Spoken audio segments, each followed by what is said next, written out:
நாங்கள் மாணவர்கள்ட்டெல்லாம் சொல்கிறோம், குழந்தைகளுக்கு சொல்கிறோம், ஏதாவது நெத்தியில் விட்டுன்னு வரணும், நம்ம சம்ஸ்காரம் பொடி. அது விபூதியும் விட்டுக்க மாட்டேங்கிறார்கள், குங்குமம் விட்டுக்க மாட்டேங்கிறாங்க. கேட்டால் அதுக்கு தேவையில்லை, பகவான் ஹிருதயத்தில் இருக்கிறார். இதுக்காக நாங்கள் இந்த மாதிரி பண்ணணும். அதுக்கு எதாவது சயின்டிஃபிக் ரீசன் இருக்கா, லாஜிக் இருக்கா அப்படின்னு கேட்குறேன். அதுக்கு என்ன பதில்? என்ன இதுக்கு எந்த எந்த விஷயத்தில் கேட்குறார்? விபூதி குங்குமம் ஓஹோஹோ நாங்கள் விட்டுக்க மாட்டோம், தேவையில்லை. அது வெளிப்புறமாக இருக்கிறதுக்கு எதுக்கு? பகவான் ஹிருதயத்தில் இருக்கிறார். ஓஹோஹோ சரி சரி சரி. இங்கே அங்கே இந்த மனுஷ ஜன்மம்ங்கிறது எதுக்கு வந்திருக்கு? நல்ல காரியங்களை பண்ணி நல்ல ஸ்ரேயஸை அடைவதற்காக இந்த மனுஷ ஜன்மம்ங்கிறது மனுஷனுக்கு வந்திருக்கு. ஒரு குழந்தை ஸ்கூலுக்கு வரும்போது அவனுக்கு ஒரு யூனிஃபார்ம் இருக்கும். அந்த குழந்தைக்கு அந்த யூனிஃபார்ம் இப்படி தான் இருக்கணும். அதுலேயும் இந்த கிளாஸ்லேருந்து இந்த கிளாஸ் வரைக்கும் இந்த யூனிஃபார்மு, அப்புறம் இந்த யூனிஃபார்மு அவன் இப்படியே போட்டுக்கணும், இந்த கலரே இருக்கணும். அதுலேயும் இன்றைக்கி இந்த கலரு, நாளைக்கு அந்த கலரு அப்படியெல்லாம் இருக்குது. அந்த வாரத்தில் ஒரு நாளுக்கு இந்த கலர் போட்டுக்கணும். இதெல்லாம் எதுக்கு பண்ணிட்டு இருக்கார்? நீ யாருடைய ஸ்டூடெண்ட்டும் உன்னை மூஞ்சி பார்த்தா டீச்சருக்கு தெரிஞ்சிடும். அது சரி, நீ இந்த ஸ்கூலில் படிச்சுட்டு இருக்கங்கிறது உனக்கும் தெரியும். ஆனால் இந்த ஸ்கூலில் படிக்கணும் என்றால் அதுக்கு பல நியமங்களை பண்ணியிருக்கார். அந்த நியமங்களை நீ அனுசரித்து தான் அந்த ஒரு யூனிஃபார்ம் போட்டுட்டு தான் நீ பண்ணணும், நீ படிக்கணும் என்கிறது அது ஒரு வியவஸ்தை. அது ஒரு வியவஸ்தைக்காக பண்ணினது. இந்த உலகத்தில் இந்த மாதிரி ஒரு வியவஸ்தை இருக்குது. அதே மாதிரி ஒரு தர்மத்தில் இருந்து ஒரு பரம்பரையை அனுசரித்து நாம் அந்த காரியங்களெல்லாம் பண்ணிட்டுருக்கோம். நீ இந்த பரம்பரையை அனுசரித்து இந்த காரியங்களை பண்ணணும் என்றால் நீ இந்த ஒரு யூனிஃபார்மில் இருக்கணும் அப்படின்னு நம்ம சாஸ்திரத்தில் உபதேசம் பண்ணியிருக்கார். இந்த டியூட்டி எப்படி நீ அங்கே டியூட்டி பண்ணோம்னா அந்த ஒரு நியமம் இருக்கோ, எப்படி அந்த யூனிஃபார்ம் இருக்கோ, இப்படி தான் இருக்கணுங்கிற ஒரு யூனிஃபார்ம் எப்படி சொல்லியிருக்காரோ, அதே மாதிரி இந்த வாழ்க்கை முழுங்க நீ பண்ண வேண்டிய டியூட்டிக்கு இது ஒரு யூனிஃபார்ம். அதனால் இந்த யூனிஃபார்ம் போட்டுட்டு நீ இந்த காரியம் பண்ணணும். இதுதான் அதனோட தாத்பரியம். இல்லை நீ இவ்வளவு சொன்னாலும் எனக்கு ஏதாவது சயின்டிஃபிக் ரீசனை தான் சொல்லணும் அப்படின்னு நீங்கள் கேட்பேன்னா அதுவும் சொல்லுவேன்.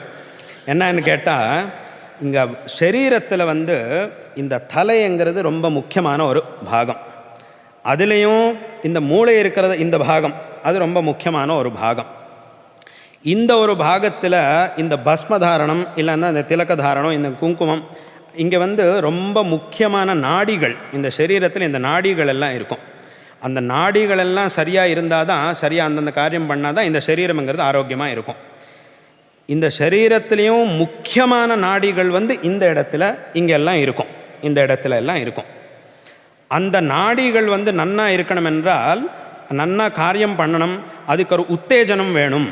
அப்படின்னு கேட்டால் அது எப்படி பண்ணணும்னு கேட்டால் இந்த திலக்கதாரணம், இந்த பஸ்மதாரணம் இதை பண்ணினா அந்த நாடிகளுக்கு ஒரு விசேஷமான ஒரு சக்தி கிடைக்கும். இந்த பஸ்மம் இதெல்லாம் ரொம்ப ஒரு பரிசுத்தமான ஒரு வஸ்து.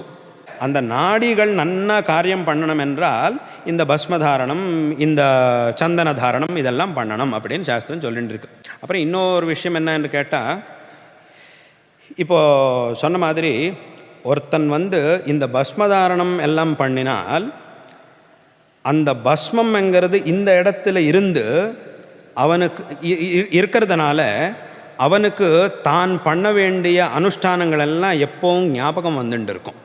எந்த ஒரு சமயத்திலையும் அவன் தர்மானுஷ்டானம் விடக்கூடாது, எப்பவும் அவனுக்கு ஞாபகம் வரணும் என்கிற ஒரு உத்தேசத்தால் நம்ம முன்னோர்கள் இந்த விதமான ஆச்சரணங்களில் அந்த தர்மானுஷ்டானத்தை கொண்டு வந்திருக்கார். அப்போ என்னாகும், இந்த பஸ்மம்ங்கிறது தர்மானுஷ்டானத்துக்கு சம்பந்தப்பட்ட ஒரு வஸ்து. பஸ்மமோ திலக்கமோ ஏதாவது அந்த திலக்க தாரணம் பண்ணுற போதெல்லாம் அவனுக்கு அந்த தர்மானுஷ்டானம் பற்றி ஞாபகம் வரும். சொல்கிறவர் யாருமே இல்லாட்டாலும் அந்த பஸ்மதாரணம் பண்ணுறது அவனுக்கு பழக்கமாக வந்துடுத்தோன்னா அப்போ அந்த பஸ்மதாரணம் பண்ணிட்டு இருக்கிற போது அவனுக்கு அந்த ஞாபகம் வரும். தான் என்னெல்லாம் பண்ண வேண்டியிருக்கோ அதெல்லாம் அவனுக்கு ஞாபகம் வந்துட்டு இருக்கும். அதனால் அவன் எப்பவும் யாராவது ஒருத்தர் பக்கத்தில் இருந்து சொல்லிகிட்டே இருப்பார் அப்படிங்கிறது யாருக்கும் அந்த மாதிரி யாரும் சொல்ல முடியாது. அதனால் இந்த ரூபத்திலாவது அவனுக்கு இந்த தர்மானுஷ்டானத்தை ஞாபகம் படுத்தணும் என்கிற உத்தேசத்தில் இப்பேற்பட்ட ஆச்சரணங்களை எல்லாம் கொண்டு வந்திருக்கார்.